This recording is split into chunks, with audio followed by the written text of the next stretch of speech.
심장병과 뇌졸중 위험이 2배나 올라간다라는 한 뉴스였는데요. 일단 변비부터 보겠습니다. 심장에 부담을 주나 봐요. 심부전 위험이 2.5배 높아진다고 하는데 우리 심장 전문으로 보시는 강시혁 교수님께 여쭤보겠습니다. 이거 왜 그런 거예요? 네, 호주 모나시 대학교에서 분석한 연구 결과인데요. 영국 바이오뱅크 40만 명 이상을 분석해 봤더니 변비가 있는 분들이 변비가 없는 분들에 비해서 심정지, 심근경색, 심부전 같은 심내혈관 질환들이 2배 이상 많이 발생하고 또 재밌는 결과가 이런 유전적인 요소가 변비를 일으키는 요소와 심혈관 질환의 위험인자가 되는 유전자가 20% 정도 공유된다는 사실을 밝혀주었습니다. 이게 왜 그런지 살펴보게 되면 사실 변비가 있으신 분들은 생활 습관이 그렇습니다.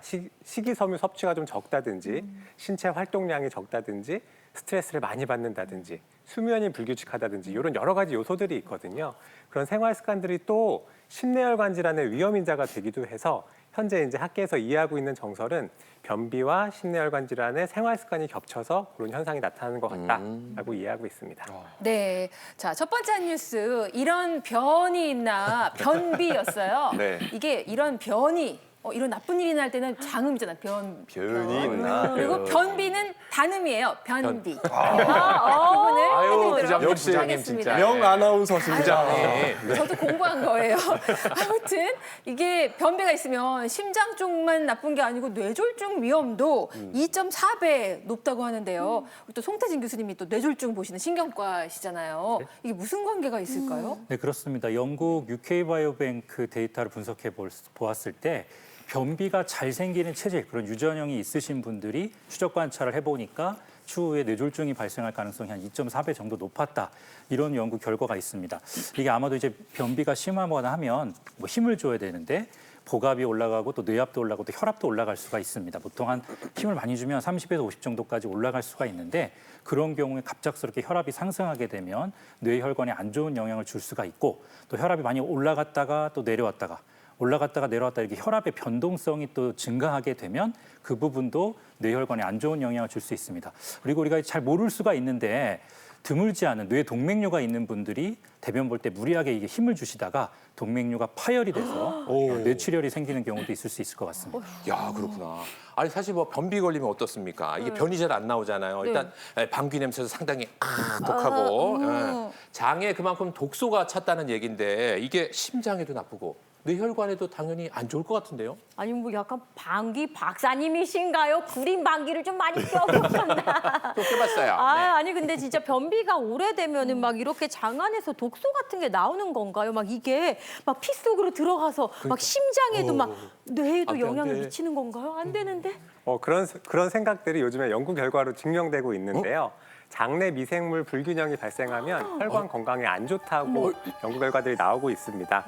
우리 몸에 있는 세포보다 장내 미생물이 더 많은 숫자로 존재하고 있는데요.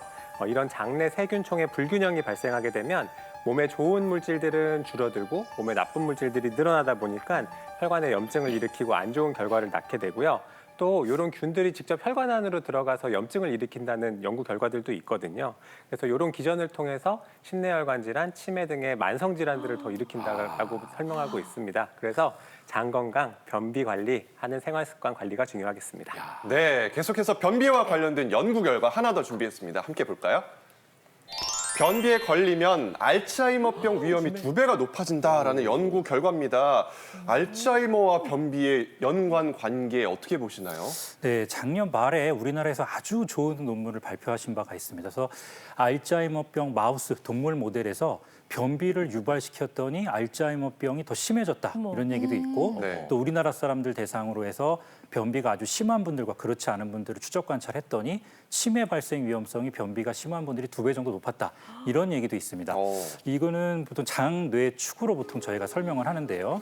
우리가 이제 불안, 우울, 뭐 인지 기능, 또 치매 이런 데 관련된 중요한 신경 전달 물질 중에 하나가 세로토닌입니다. 근데 이 세로토닌이 도대체 어디서 만들어지냐? 장에서 만들어지거든요.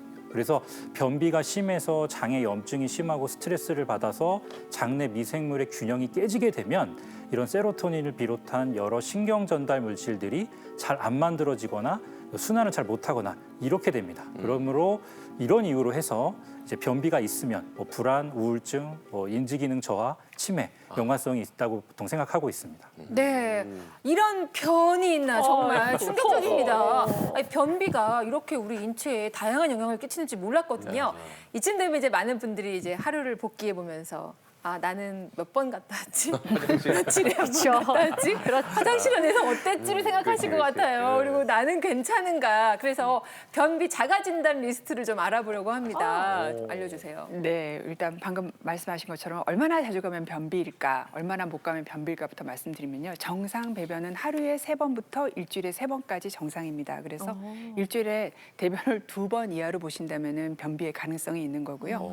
변을 볼 때 정말 힘을 많이 줘야 나온다거나 아니면 변이 딱딱하게 덩어리 져서 나오거나 또는 변을 볼 때 보고 난 다음에 시원한 느낌이 없이 변이 항문관에 남아있는 잔변감이 든다거나 변을 그냥 보는 게 아니라 뭔가 변을 보기 위해서는 변비약을 먹는다거나 관장을 하는 이런 일들이 내가 4번 화장실을 갔는데 1번 이상 그러니까 25% 이상 있다 그러면 변비로 진단할 수 있습니다.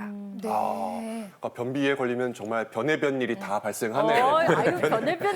근데 이제 변비가 뭐 심혈관 질환, 뇌와 심장뿐만 아니라 심한 변비로 인해서 장 질환의 직접적인 원인이 된다면서요, 교수님? 네, 그렇습니다. 변비가 생기면 일단 변을 볼 때 힘이 들어가니까 항문관의 힘이 높아져서 혈관들이 바깥으로 튀어나오게 되면은 그게 바로 치질이 되는 거고요.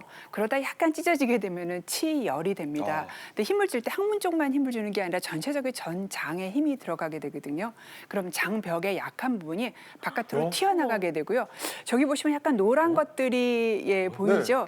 식사 시간인데 저 노란 것들이 바로 개실에 끼어 있는 대변입니다. 네, 대변만 끼어 있는 상태에서 조금 더 진행을 하면 저 부분에 염증이 생겨서 굉장히 배가 아픈 질환인 개실염이 생길 수 있습니다. 하지만 무엇보다도 변비의 가장 큰 합병증은 분변매복입니다. 무슨 뜻이냐면요, 변이 장 안에 배출되지 못하고 되게 오래 있게 되면 수분이 빠지게 되면서 변이 바로 돌처럼 딱딱하게 굳어 있게 됩니다. 이게 사이즈가 크게 되면은요, 당연히 변이 지나가는 길 자체를 막아버려가지고 장폐색이 발생하게 되고요. 그다음에 장폐색이 좀 되게 되면은 장벽을 계속 누르게 되잖아요. 네. 그러니까 장벽에도 궤양이 생길 수 있습니다. 네. 그러면 만병의 근원인 이 변비를 잡으려면 어떻게 해야 될지 알아보도록 하겠습니다. 네, 제가 권유드리는 건요. 일단 수분이 충분해야 됩니다. 이유는 우리 변을 구성 성분을 보면요. 75%가 물이에요. 그렇기 때문에 물을 좀 많이 드셔주셔야 하는데 가장 중요한 시간이 아침에 일어나서 난 다음입니다. 이때 소화관도 잠자고 있잖아요. 내가 자는 동안. 이때 물을 한두 잔 정도 드시면은 내 몸의 소화관을 깨우는 역할을 해서 장 운동을 촉진하는 역할을 하고요.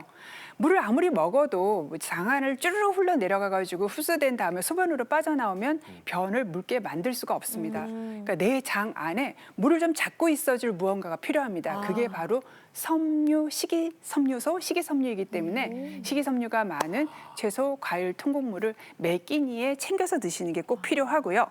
그다음에 변비약 자꾸 드시고 자가간장 자꾸 하시면 장이 점점 더 게을러집니다. 그래서 가능한 한 피하시고 그 대신 아주 통변을 도와줄 수 있는 복근 운동을 강화시키고 그다음에 장을 출렁출렁 잘 움직이게 하는 운동을 하시는 게 좋겠습니다. 네.